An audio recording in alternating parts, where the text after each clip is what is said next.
بسم اللہ الرحمن الرحیم۔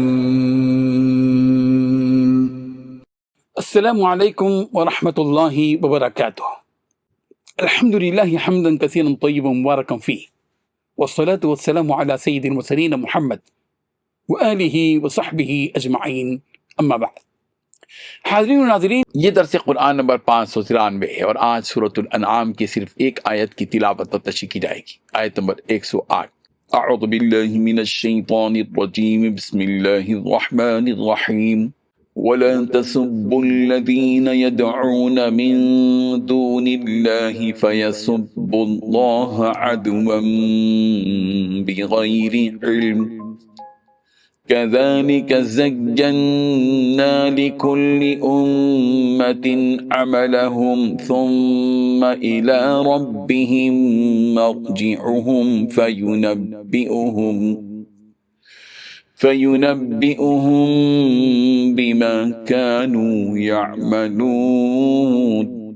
صدق اللہ العظیم۔ لفظی ترجمہ یوں ہے، وَلَا تَسُبُّوا الَّذِينَ، اور تم گالی مت دو ان کو جنہیں یدعون وہ پکارتے ہیں من دون اللہ اللہ کے سوا، فَيَسُبُّوا اللَّهَ تو وہ بھی اللہ کو گالی دیں گے، عدوًا حد سے گزرتے ہوئے، بغیر علم بغیر علم کے، کذالک اسی طرح زینا ہم نے مزین کر دیا، لکل امت ہر امت کے لیے، عملہم ان کا عمل، ثم الی ربہم پھر اپنے رب ہی کی طرف، مرجعہم ان کی واپسی ہے، فینبئہم پھر وہ انہیں خبر دے گا، بما کانوا یعملون اس کی جو وہ عمل کرتے تھے۔ ترجمہ یوں ہے، اور جن لوگوں کو یہ مشرک اللہ کے سوا پکارتے ہیں ان کو برا نہ کہنا، کہ یہ بھی کہیں اللہ کو بے ادبی سے بے سمجھے برا نہ کہہ بیٹھے۔ اس طرح ہم نے ہر ایک امت کے اعمال ان کی نظروں میں اچھے کر دکھائے ہیں، پھر ان کو اپنے پروردگار کی طرف لوٹ کر جانا ہے، تب وہ ان کو بتائے گا کہ وہ کیا کیا کرتے تھے۔ اس آیت میں 5 باتیں بتلائی گئی ہیں۔ پہلی بات، مسلمانوں، جن جھوٹے معبودوں کو یہ لوگ اللہ کے بجائے پکارتے ہیں تم ان کو برا نہ کہو۔ دوسری بات، جس کے نتیجے میں یہ لوگ جہالت کے عالم میں حد سے آگے بڑھ کر اللہ کو برا کہیں گے۔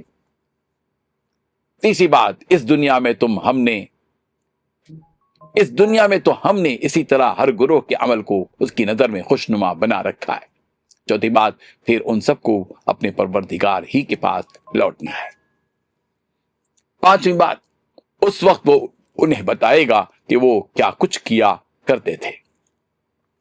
حاضرین و ناظرین، حضرت قتادہ رضی اللہ عنہ سے روایت ہے کہ مسلمان کافروں کے بتوں کو برا بھلا کہتے تھے، جواب میں کفار و مشرکین اللہ تعالیٰ کو برا بھلا کہتے تھے۔ چنانچہ یہ آیت نازل ہوئی، وَلَا تَسُبُّوا الَّذِينَ يَدْعُونَ مِن دُونِ اللَّهِ فَيَسُبُّوا اللَّهَ عَدْوًا بِغَيْرِ عِلْمٍ، اور ان کو برا مت کہو جنہیں یہ لوگ اللہ کے سوا پکارتے ہیں، وہ اللہ کو برا کہیں گے جہالت کی وجہ سے حد سے گزر کر۔ جب آدمی مخالفت، سرکشی، ضد اور دشمنی پر اتر آتا ہے تو اسے یہ ہوش نہیں رہتا کہ جو بات وہ کہہ رہا ہے وہ کہاں تک پہنچ جاتی ہے۔ دور رسالت میں جب مسلمانوں نے بتوں کو برا بھلا کہا تو ظاہر ہے کہ اس عمل کا رد عمل، ریاکشن یہ ہوا کہ کافروں نے بھی ضد اور مخالفت کے جوش میں اللہ تعالیٰ کو برا بھلا کہنا شروع کر دیا۔ ظاہر ہے کہ کافروں اور مشرکوں کا اللہ تعالیٰ کو برا بھلا کہنے کا سبب مسلمان ہی بنے کہ انہوں نے بتوں کو گالی دی، تو مشرکوں اور کافروں نے اللہ تعالیٰ کو گالی دی۔ کسی کی مخالفت اگر کی جائے تو اس کے بھی کچھ حدود اور آداب ہوتے ہیں۔ مخالفت کا مطلب یہ نہیں کہ آدمی حد سے گزر جائے اور حدود اور اصول سے آزاد ہو جائے۔ ہم جس ملک میں زندگی بسر کر رہے ہیں، یہ ملک ہمارا ہندوستان، یہاں ہندو بھی ہیں، عیسائی بھی ہیں، جین بھی ہیں، پارسی بھی ہیں، سکھ بھی ہیں، برہمن بھی ہیں، ان سب کے درمیان ہم زندگی بسر کر رہے ہیں۔ ظاہر ہے کہ ہم جس دین اسلام پر ہیں وہ دین حق ہے، اور ہمارے دین کی بنیاد توحید ہے۔ ہمارے مذہب میں شرک اور بت پرستی کی کوئی گنجائش نہیں ہے، لیکن اس کا یہ مطلب ہرگز نہیں کہ مذہب باطل ہونے کے باوجود ان کے دلوں میں ان بتوں کی محبت رسی بسی ہوتی ہے۔ اس کا یہ مطلب ہرگز نہیں کہ ہم ان بتوں کو برا بھلا کہیں اور علل اعلان ان بتوں کا مذاق اڑائیں جن کی پرستش ہمارے برادران وطن کر رہے ہیں۔ ان کا مذہب باطل ہونے کے باوجود ان کے دلوں میں ان بتوں کی محبت رچی بسی ہوتی ہے۔ حکمت اور مصلحت کا تقاضا اور مستقبل میں ان برادران وطن میں دین کی دعوت دینے کی راہ کھلی رکھنے کا نسخہ یہی ہے کہ ہم شرک اور بت پرستی کی مخالفت کے حدود اور اصول سے باخبر رہیں۔ بتوں سے نفرت اپنی جگہ ہے، لیکن ان بتوں کو مشرکین کے سامنے گالی دینا اور انہیں برا بھلا کہنا ہرگز درست نہیں ہے۔ اس سے نفرت کا بازار گرم ہو جاتا ہے اور پھر فرقہ پرستی کو شے ملتی ہے۔ ہمیں اس معاملے میں حساس ذہن رکھنا چاہیے، کہیں ایسا نہ ہو کہ دوسرے مذہب کو برا بھلا کہنے کی وجہ سے دوسرے مذہب کے لوگ دین اسلام کو برا بھلا کہیں۔ اگر ہم گیتا کا مذاق اڑائیں گے تو کل وہ لوگ قرآن مجید کا مذاق اڑائیں گے۔ اسی لیے اس آیت میں یہ ہدایت دی گئی کہ ان باطل معبودوں کو برا بھلا مت کہو جن کی یہ مشرک عبادت کرتے ہیں۔ اگر تم ایسا کرو گے تو نتیجہ تمہارے سامنے ہے کہ یہ مشرک اللہ تعالیٰ کو برا بھلا کہیں گے۔ حضرت ابن عباس رضی اللہ عنہما سے روایت ہے کہ مشرکین نے رسول رحمت صلی اللہ علیہ وسلم سے یوں کہا کہ اے محمد، تم ہمارے معبودوں کو برا بھلا کہنے سے رک جاؤ ورنہ ہم تمہارے رب کو برا بھلا کہیں گے۔ چنانچہ اللہ تعالیٰ نے منع کیا کہ ان کے بتوں کو برا بھلا کہا جائے۔ كذلك زينا لكل أمة عملهم، ہم نے اس ایسے ہی مزین کر دیا ہر امت کے لیے ان کے عمل کو۔ اس کا مطلب یہ ہے کہ جو لوگ کافر ہیں اور کفر ہی میں پھنسے ہوئے ہیں وہ کفر ہی کو اچھا سمجھتے ہیں۔ کفر کی جس جال میں وہ پھنسے ہوئے ہیں وہی انہیں اچھی لگتی ہے۔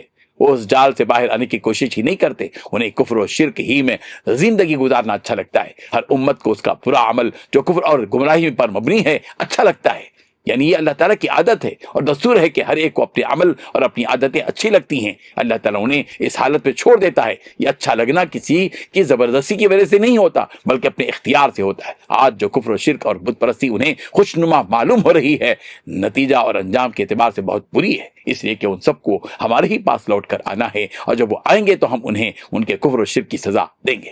ثم الى ربهم مرجعهم فينبئهم بما كانوا يعملون، پھر ان سب کا لوٹنا ان کے رب کی طرف ہے، بس وہ انہیں وہ سب کچھ بتا دے گا جو وہ کیا کرتے تھے۔ یہ بات کہ ان سب کو اللہ ہی کی طرف لوٹ کر جانا ہے قرآن مجید میں متعدد بار یہ بات بتلائی گئی ہے۔ سورہ آل عمران کی آیت نمبر 55 میں کہا گیا ثم الی مرجعکم فاحکم بینکم فیما کنتم فیہ تختلفون، پھر تم سب کا لوٹنا میری ہی طرف ہے، میں ہی تمہارے آپس کے تمام تر اختلافات کا فیصلہ کروں گا۔ سورہ مائدہ کی آیت نمبر 48 میں کہا گیا الی اللہ مرجعکم جمیعا، اللہ ہی کی طرف تم سب کو لوٹ کر جانا ہے۔ سورہ لقمان کی آیت نمبر 23 میں یوں کہا گیا الینا مرجعہم فننبئہم بما عملوا، آخر ان سب کا لوٹنا تو ہماری ہی جانب ہے، پھر ہم ان سب کو بتائیں گے جو انہوں نے کیا۔ اللہ تبارک و تعالی ان آیات کو سمجھنے کی توفیق عطا فرمائے، آمین۔ وآخر دعوانا ان الحمدللہ رب العالمین۔ ڈیلی درس قرآن کو سبسکرائب کیجئے، اپنے تاثرات اور مشورے ارسال کیجئے، اور متعلقین کے گروپ بنا کر انہیں روزانہ درس قرآن بھیجیں اور اجر ثواب پائیں۔